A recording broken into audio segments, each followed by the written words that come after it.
Can you count to 10 for me real quick? Can you count to 10 real quick? Just count to 10 real quick. Oh, can what?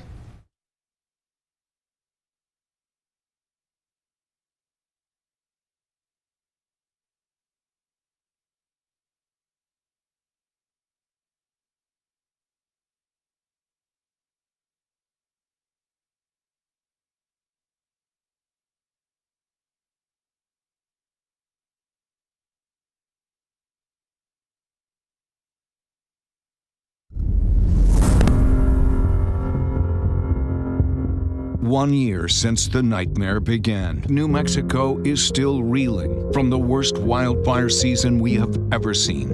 It's been hell. Tonight, we are back in the fire zone as survivors sift through the damage and still wait for help. We need as much early preparation as possible.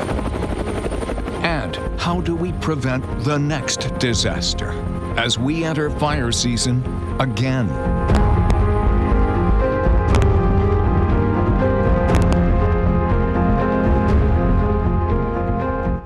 It was only supposed to be a routine prescribed burn, a tool meant to lessen the impact of wildfires.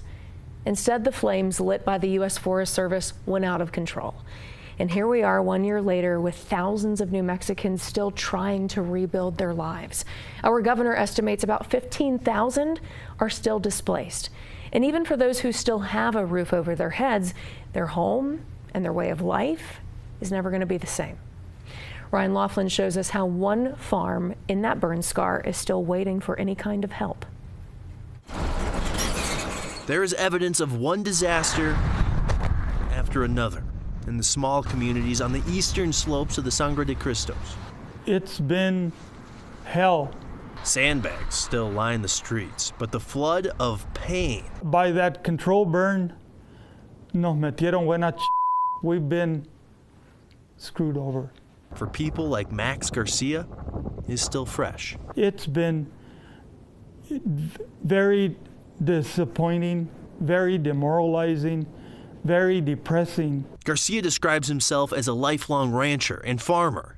People here live off the land in a way most do not, which makes the devastation from the Calf Canyon Hermits Peak wildfire all the greater. This is where I had my parsley, onions, garlic, tomatoes, cucumbers. Under the skeleton of his greenhouse, a charred tiller and a lone onion grows in what was a robust garden at the same time last year. This is basically what I consider a crime scene because it's a criminal act that caused this devastation. The barn that took him 3 years to build. Here's the latches for the door. And what he estimates is $500,000 of farm equipment. Gone in an instant. The solar panels that used to power the pumps to his well are now replaced by a gas generator. The warped water tanks still do their job, and so too does Garcia. The one I want to show you is with a fire coming down the mountain. A year ago, he defied evacuation orders when the fire showed its flames over the Rosiata ridgeline. Garcia has a unique perspective. I worked in fire, so I understand fire and I understand fire behavior. He retired after working for the Forest Service and national parks, but his familiarity with Uncle Sam doesn't end there. That was me when I was in Vietnam. I volunteered to go fight communism. He says a war more than half a century ago helped him prepare for last year. I wasn't afraid of death because I've seen it. He saved his house from the raining embers, but many others did not. My neighbors, he figured they lost their houses just 2 down the road. Now he is among the many that are waiting for the promised federal assistance. Everybody's saying, hire an attorney, and I said, I've got to give the process a chance. He says many mistrust the government, and considering what happened, he doesn't blame them. But he has hope. Now, we haven't gotten to nuts and bolts or talking turkey, but I'm feeling very optimistic. At 74 years old, his greatest sadness is realizing the land his ancestors settled will not be fully restored in his lifetime. See there, still have some. When asked if he'll rebuild his barn, he says, I'll count my chickens when they hatch. as some signs of spring have returned, Garcia says the most help has come not from the government, but his neighbors. Help your family, yourself, your family, and you help others. That's what we're here for. The work toward recovery has still barely begun. From Rosiata, Ryan Laughlin, KOB4. We know the federal government, for its part, has promised to repay the damages in full. Now, Congress approved nearly $4 billion in aid. FEMA officials say their goal is to reach out to victims within 30 days after receiving a notice of loss. And those losses can be filed face-to-face at the claims offices FEMA expects to open later this month in Santa Fe, Las Vegas, and Mora. What I'm hoping that folks will do is come into our process, get a partial payment if you're able to, work with our claims navigators who are there to really help them and assist them. But FEMA reps admit this area is going to be difficult to work through. We know the culture of northern New Mexico is so unique and special. So many people live on land grants, and many of these victims never even had documentation of their homes.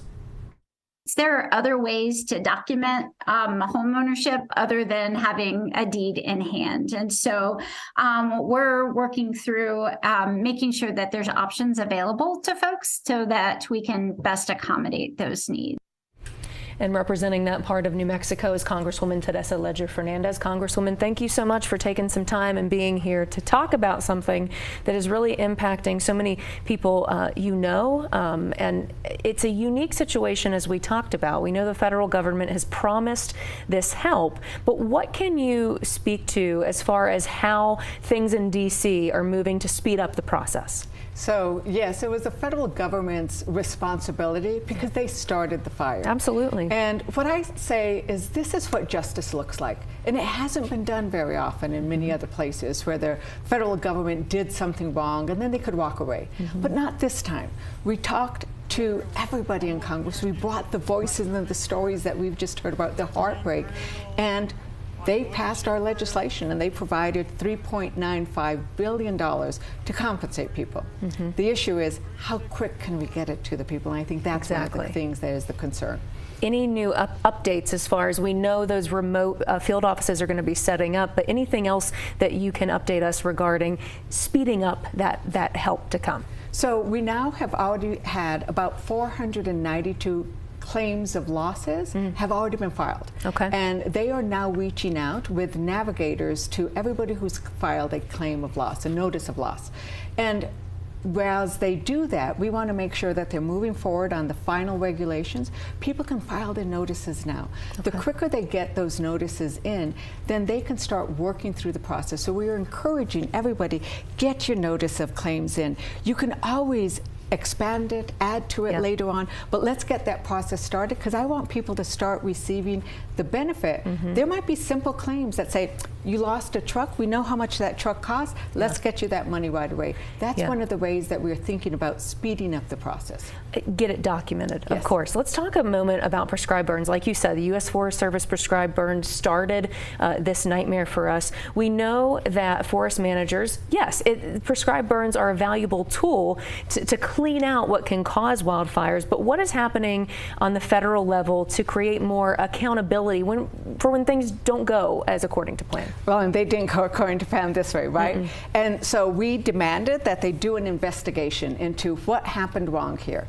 We have that report, and it is covering every single error that they could have made, they made in this fire. Wow. We also asked for a federal-wide investigation that was done by somebody not through the Forest Service because we wanted an independent investigation. So there is a GAO report that will be coming out in a couple of weeks to say what should be done right.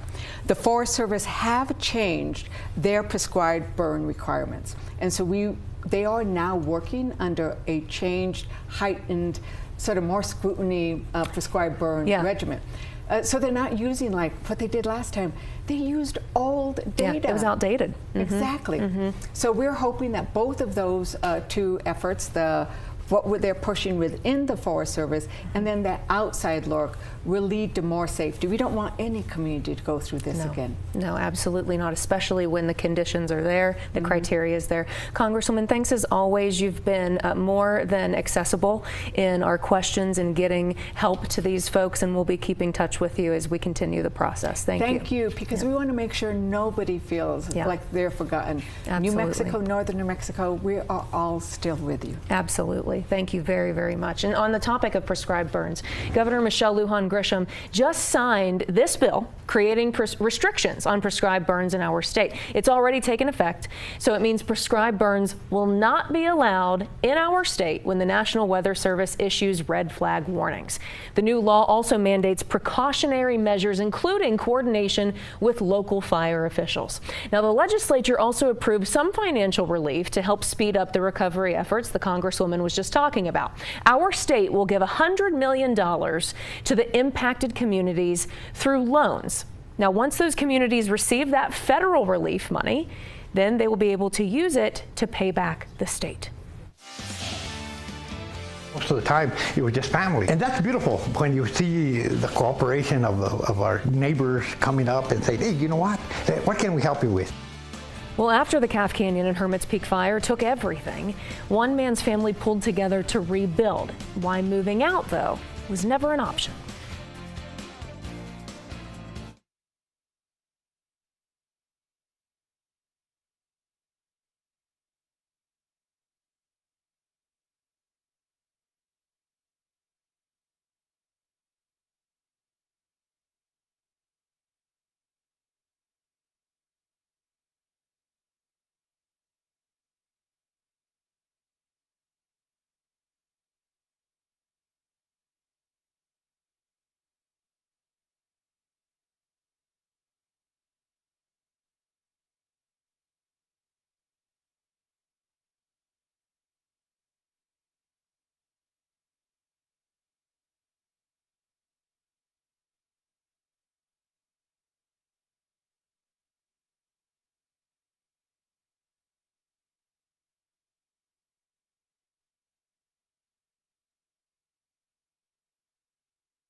What's their salvageable? Nothing. It's all gone.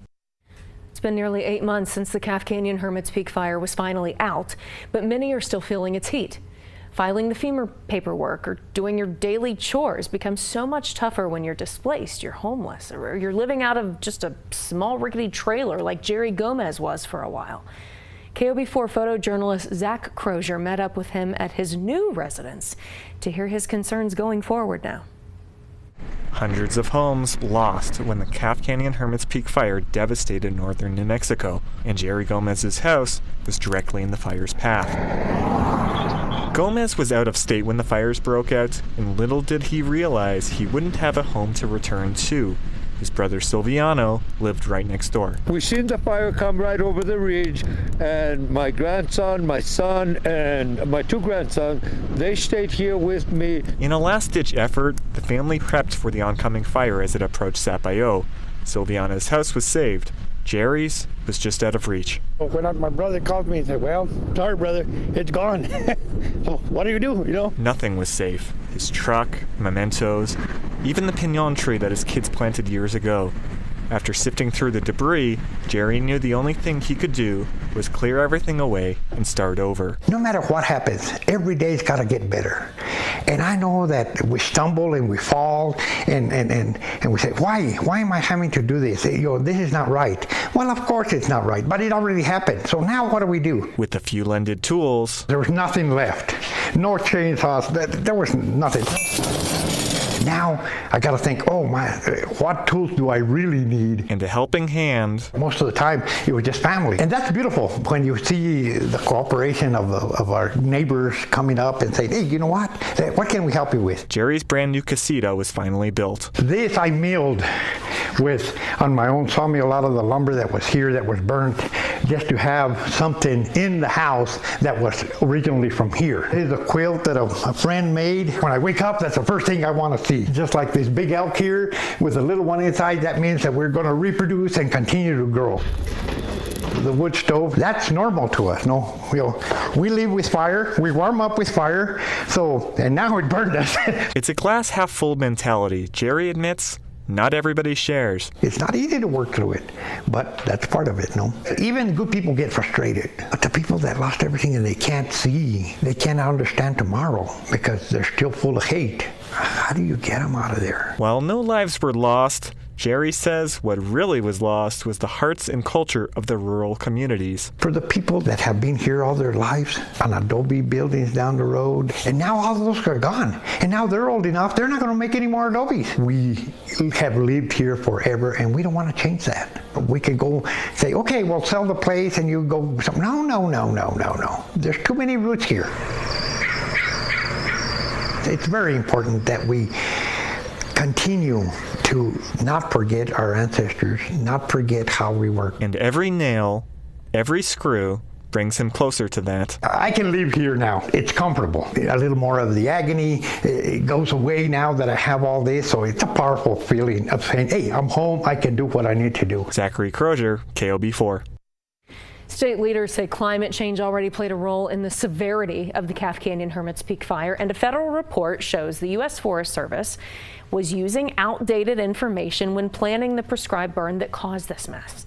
Climate scientists warn it's only going to get harder in the coming decades to prevent wildfires. And on top of that, they warn the destruction in future wildfires will be even more permanent. So, Albuquerque in 2080, I think if things continue to go the way they are, there's a high probability that the lowest elevation forest will be lost. Well, tomorrow at 6:30, we're going to be taking a closer look at what's at stake in future wildfires and the dire outlook for our sandias. Yes. Will the snowstorms this past winter do anything to help? Eddie will be breaking all of that down for us. There's so much at play here. Oh, indeed, yeah. And we are just sadly ripe for the worst.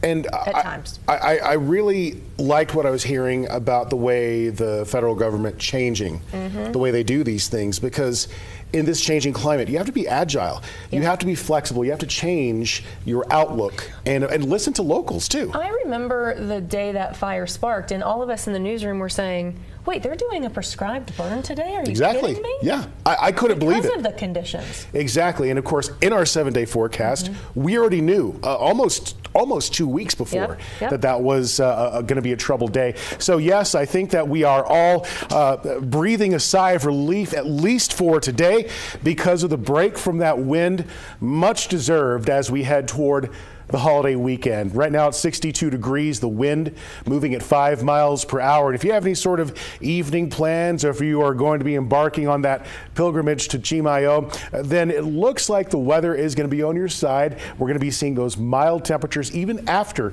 sunset. So right now the peak gusts that I'm showing you from earlier today are showing that we are much better, in much better shape regarding those wind speeds coming out of the east, about 20 miles per hour sustained in Las Vegas. But you can see that those gusts are nothing compared to what we were seeing earlier this week.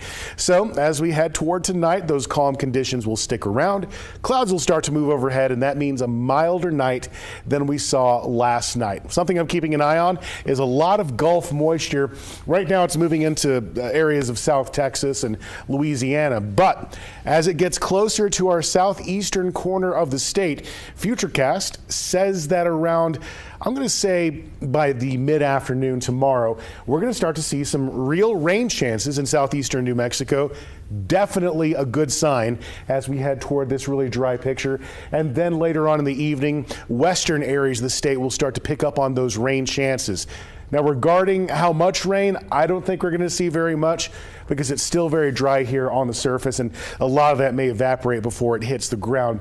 But as we head toward tomorrow, we're expecting to see warm conditions, a little bit of light rain, as I mentioned, for the northwest, but the breeze will be manageable, and that's going to be true for Chimayo as we look toward the early morning hours. Of course, cold at the freezing point, 7 a.m., but getting nicely warm into the 60s, a little bit breezy in the afternoon. For Saturday, anticipating that warm weather will continue to incrementally raise those temperatures across the state. And for Easter Sunday, looking dry, warmer across the southeast, another chance of some showers across the southeast and possibly within north central areas of the state. And then for Monday, warmer weather. You want to talk about a warming trend? It's going to be Tuesday into Wednesday that high pressure is going to build up. For us, that means high and dry, and it's going to be downright hot for some spots across southeastern New Mexico, reaching the 90s, believe it or not. So for tomorrow, a 62-degree high with a 20% chance of some showers in Roswell, also repeating 20% chance on Sunday. Across the southwest for tomorrow, a high of 74 Lordsburg, a little cooler in the Silver City area, a high of 64 for the Gallup section of the state. We're expecting that this weekend is going to be in the 70s also for Farmington. For the North Mountains, about 59 degrees for areas like Santa Fe with just a 20% chance of some showers on Sunday. Looking gusty across the Northeast for tomorrow. Partly cloudy skies. I think that's going to give us a break from the intense baking of the sun. Otherwise, those temperatures are warming up beautifully, nearly into the 70s from Belen to Bosque Farms into the Albuquerque Metro, where I'm anticipating for Rio Rancho a really nice weekend. Easter Sunday, a high of 73 degrees, and anticipating that we will be also enjoying even warmer weather as we get toward the beginning of next week.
just a mama bear. I want to take care of everybody and everything, and I just want to make sure that everybody gets what they need, and I have the means to do it, so I do it.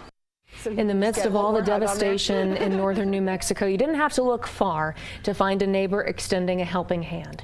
In the next few weeks, we're paying it forward in Las Vegas and Pecos to some who made an impact on fire victims, firefighters, and most importantly, spread smiles during a time of true tragedy there. A lot of good people in our state, that is for sure. You can see out that toward the weekend for tomorrow, Good Friday, into the holiday weekend. Things are looking warm. Some clouds on Sunday, just a 10% chance of sprinkles. But if you want that warm weather, Tessa, Wednesday in the almost mid-80s here. That's amazing. We'll Looking take so it. good, I know. Thanks for joining us, everyone, for this special edition of KOB4 at 6:30. See you on the Night Beat.